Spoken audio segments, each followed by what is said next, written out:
Marianne Bad n'a certainement pas été un succès commercial, mais en tout cas, Raymond Froment est resté solidaire du film et en a parlé toute sa vie, en somme, avec une grande joie.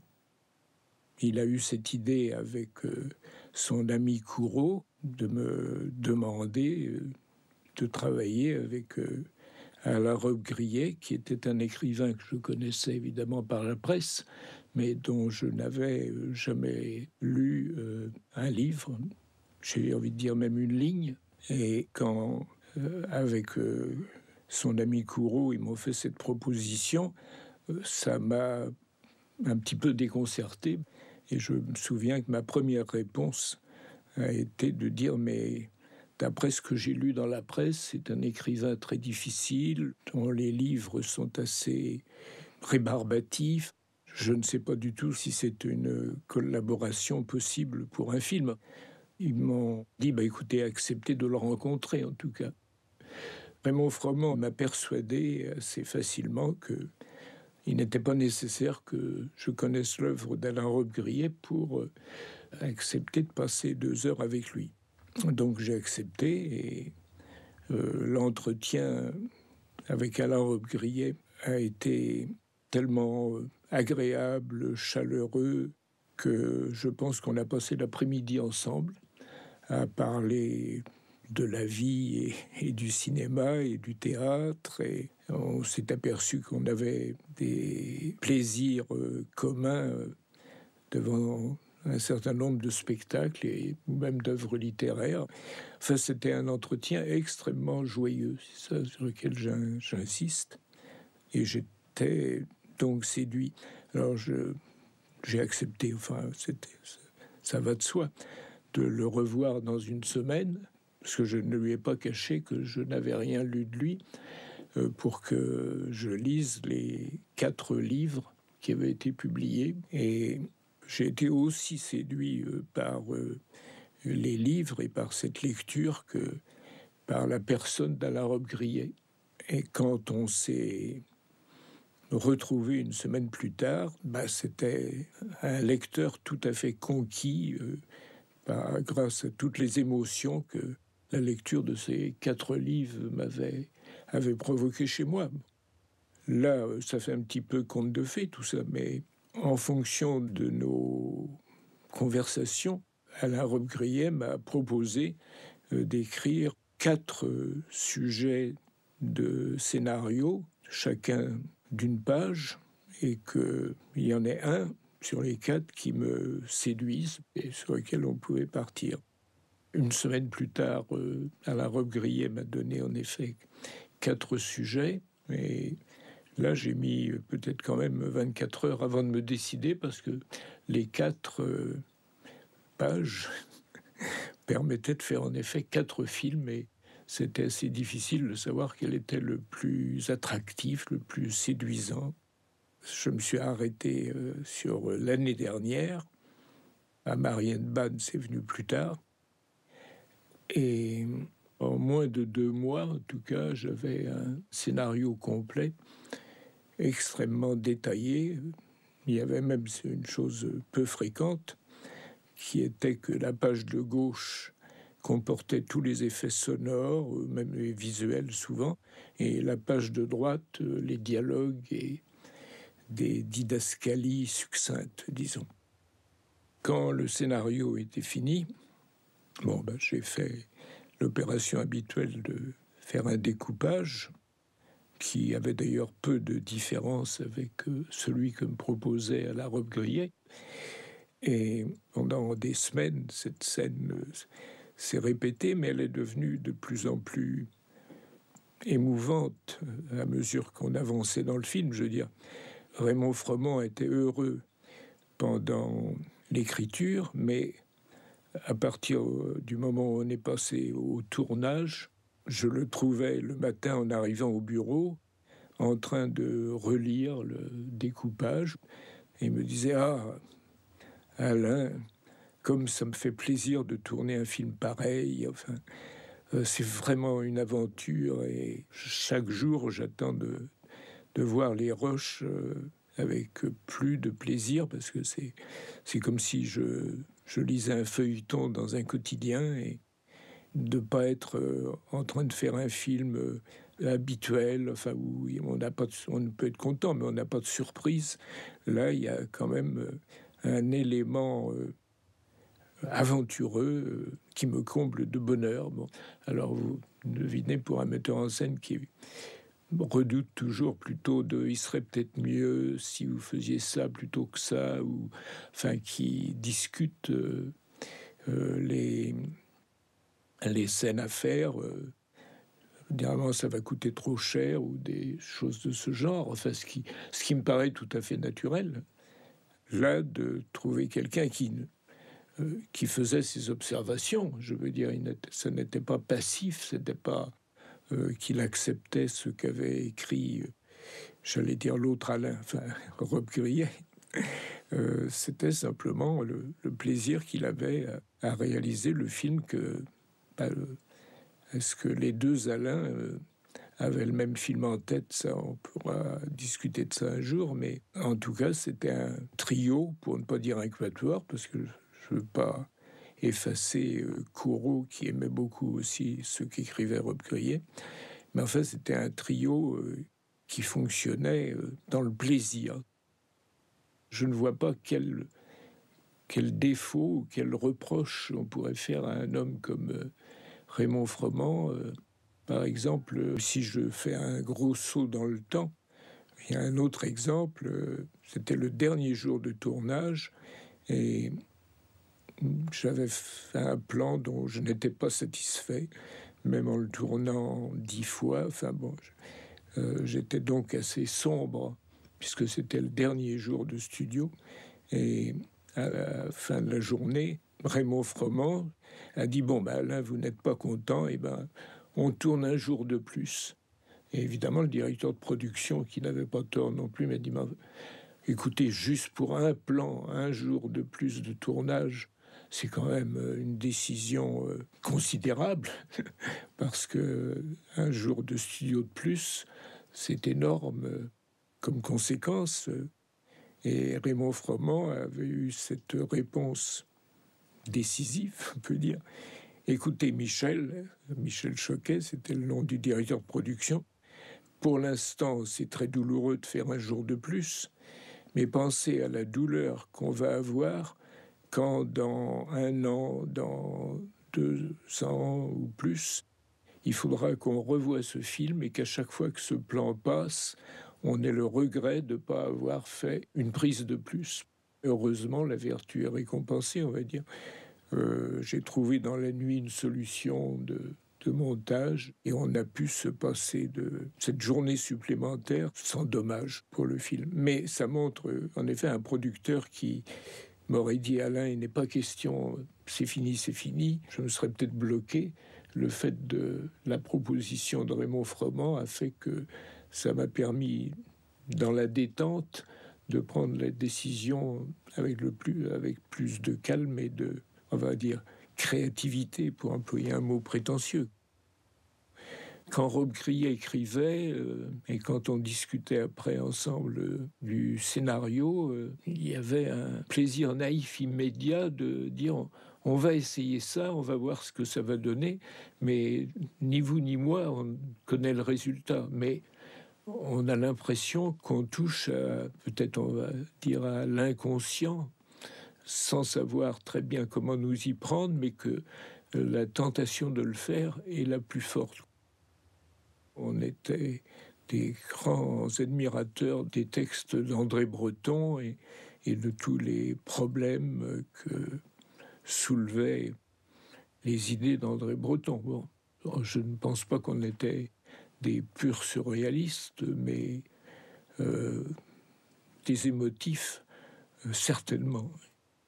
On ne se prenait pas au sérieux, mais quand le film a commencé, il s'est installé, alors pendant le tournage, pour moi en tout cas, une atmosphère, je dirais, quasi angoissante. J'ai été pris dans une espèce d'engrenage, dans un espèce de labyrinthe qui me donnait l'impression Au point de vue scénario, je ne me sentais aucune responsabilité puisque tout ce qu'avait écrit Alain Robbe-Grillet me plaisait, ou qu'en tout cas il avait accepté sans la moindre tristesse certaines modifications parce qu'il me mettait plus à l'aise pour le tournage. Donc que n'importe qui, avec un scénario aussi précis, pouvait faire le même film. Je demande toujours au scénariste de lire tous les dialogues d'un film sans spécifier le nom du personnage. Et ça m'aide à faire le découpage. Tout ça est tout simple. Je mets la bande magnétique sur le magnétophone, je m'allonge sur un canapé et puis j'écoute. Et ça facilite en tout cas l'arrivée des images. Et après, c'est beaucoup plus commode en me souvenant de ça, pour faire un découpage technique rapide, oui, parce que j'essaie toujours de ne jamais dépasser 5 jours de travail là-dessus. Puis j'ai l'impression que du coup, je suis plus fidèle à l'auteur.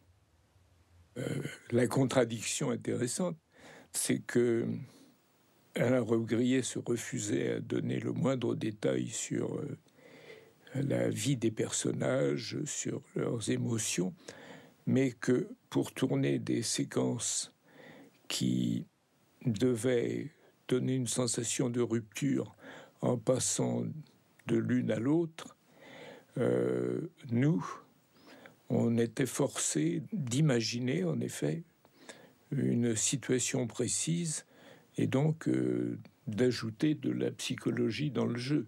On n'envisageait pas de jouer ça neutre, récitatif. Donc, on faisait tous les quatre un travail là-dessus. Moi, j'étais en effet très influencé par ce qui me paraît le bon sens, c'est-à-dire les écrits de Stanislavski, et qui n'étaient d'ailleurs à cette époque-là pas encore traduits en France. Ça paraît bizarre, mais...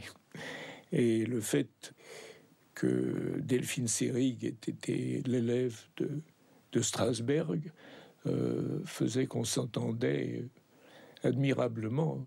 Je suis toujours un strasbergien, stanislavskien convaincu, et ça me paraît la base de tout travail. Donc on a tourné Marienbad comme ça.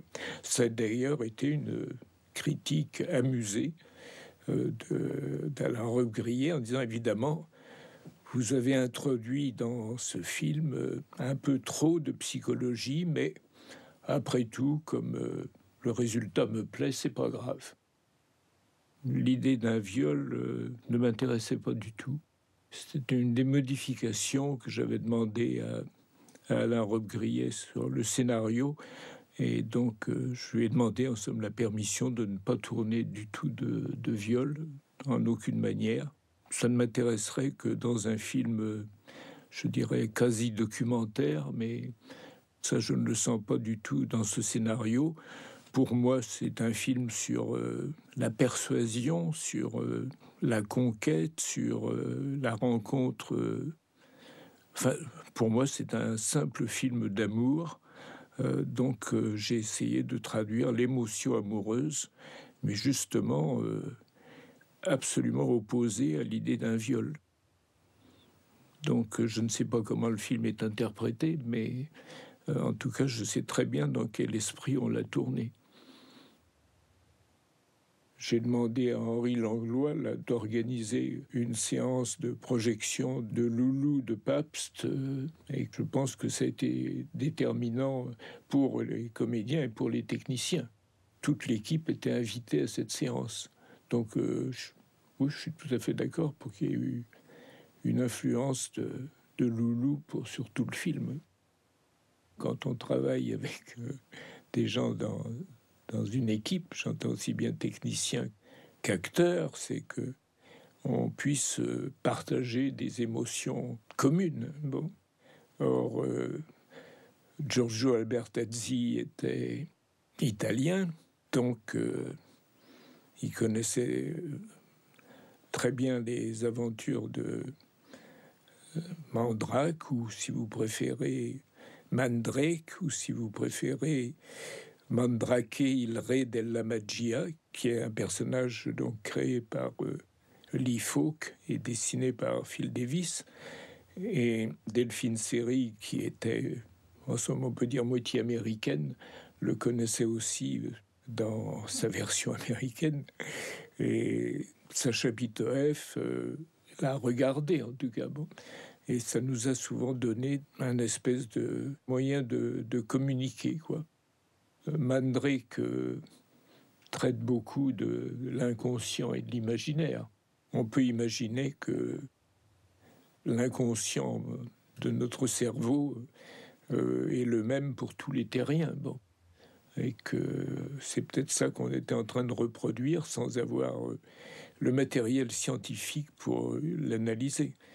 À la fin du film, tout à coup, par hasard, je suis tombé sur une planche du dimanche de Mandrake.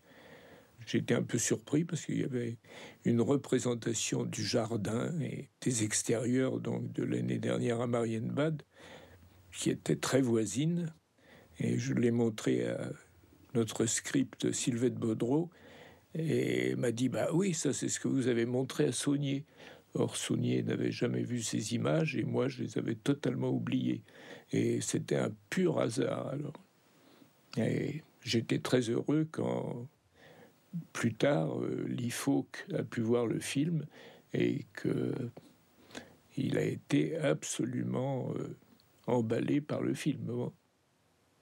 Avec les comédiens, on a parlé de Piero della Francesca et des gestes et des poses des personnages dans sa peinture. Alors, j'espère qu'il en est resté des traces, mais on n'a jamais pris des reproductions de peinture de Piero della Francesca en disant on va faire pareil sur le plateau, ou même dans les décisions préparatoires, disons, du film. Le nom a été évoqué, mais certainement pas une toile précise, non. Mais il y avait ce silence particulier que je sens dans la peinture de Piero della Francesca, et dont on a dû évoquer ça avec les comédiens, oui, c'est normal. Alors si on cherche un film qui aurait pu avoir une influence, ce serait Vertigo, parce que Rob Grillet et moi, on l'aimait, et les trois acteurs l'aimaient aussi, bon. Mais on n'a pas essayé de reprendre un plan et de le refaire, non.